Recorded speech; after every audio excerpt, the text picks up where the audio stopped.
I'll open up an $8 billion can of whoop ass and serve it to you, and that's all I got to say about that. Oh, hell no. Driving down that dusty road, nowhere the bodies are laid. Turn off the lights, we go dark because you know we about to get paid. Hey everyone, it's the Mike Martin Podcast. Like, click, and subscribe. We got some stuff to talk about, don't we? Alright, well, like I said, go back and check the last podcast. 1/5 of our oil comes from Iran, right? Right. This now puts everything into perspective.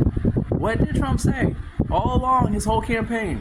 Drill, baby, drill. Drill, baby, drill. Whatever, however you do it. And now we have the Midwest now that we're going to be able to start drilling. This means that this was orchestrated. This was pre-manufactured. He knew exactly what he was going to do while talking about peace. We're bombing shit. It's not good. This is not good. And I'm going to be the first one to tell you what's getting ready to happen next.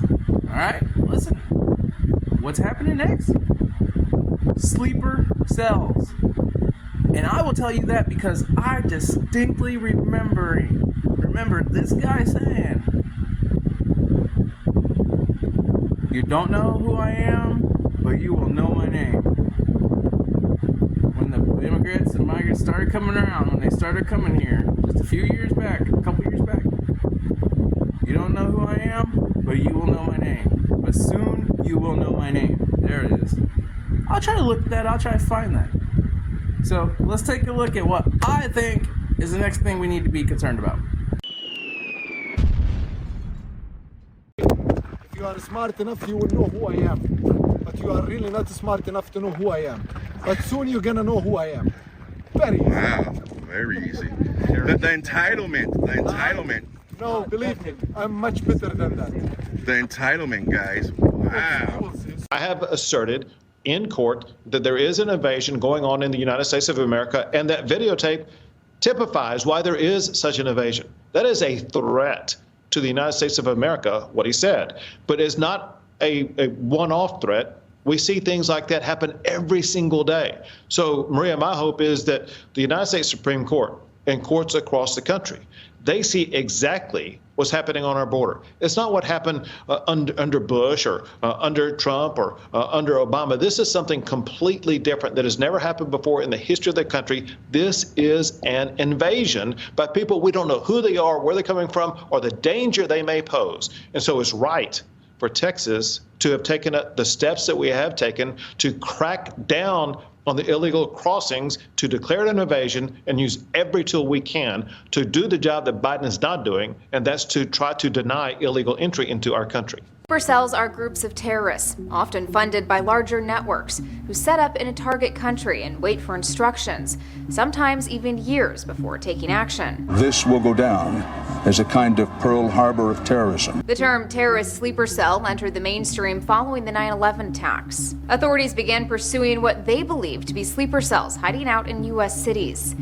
We've broken Al-Qaeda cells in Hamburg, Milan, Madrid, London, Paris, as well as Buffalo, New York. The 9/11 Commission report revealed some of the terrorists that carried out the attack were once a part of an Al-Qaeda-funded cell in Hamburg, Germany. And today, sleeper cells are still a part of the conversation on national security. I think there are sleeper cells not only in France, but certainly in other countries, and yes, even in our own. In France, the suspects in the Paris attacks were thought to be members of the same terrorist cell, and there's talk of other cells being activated. These two incidents really are linked, both right now and in the past. God, I want to just say we love you, God, and we love our great military. Protect them. God bless the Middle East. God bless Israel, and God bless America. Thank you. Assistant Secretary of Defense for Mideast Policy says the Iran-backed terror group has a longer reach than many others in the region. They have sleeper cells here in the U.S. in many cities across the country. This has been documented in multiple court cases. And we have reason to believe that they also have caches where they have stored materials around the country in the event that someone hits the go button to start attacks. I believe they are pretty well prepared. They have been sitting in wait for the order to go for many believe for years now. Wait a minute, something ain't right. Oh, hey everybody. Man, DeMarcus, you are something else. Man, it's good to see you again, buddy. Anyways, hey, this has been one crazy roller coaster. We have way much more to talk about. Let me tell you that. Now, with that being said, I'm going to leave you on a little bit of a higher note here. And I want you to answer one question. Did he steal the name from this guy right here? Huh? All right, like, click, and subscribe. Until tomorrow, hasta luego. See you later. Bye-bye.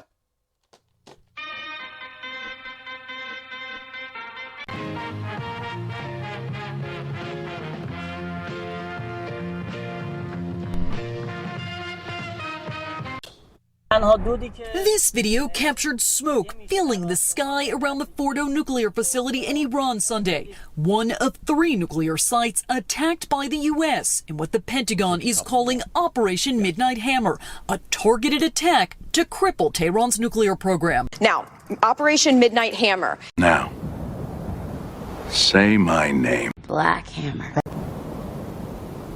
You're goddamn right. It's all in front of your face. If you don't open your eyes, sorrows and gates will own this place. Yeah, from Indiana to Alabama. Don't be too late. Driving down that dusty road, nowhere the body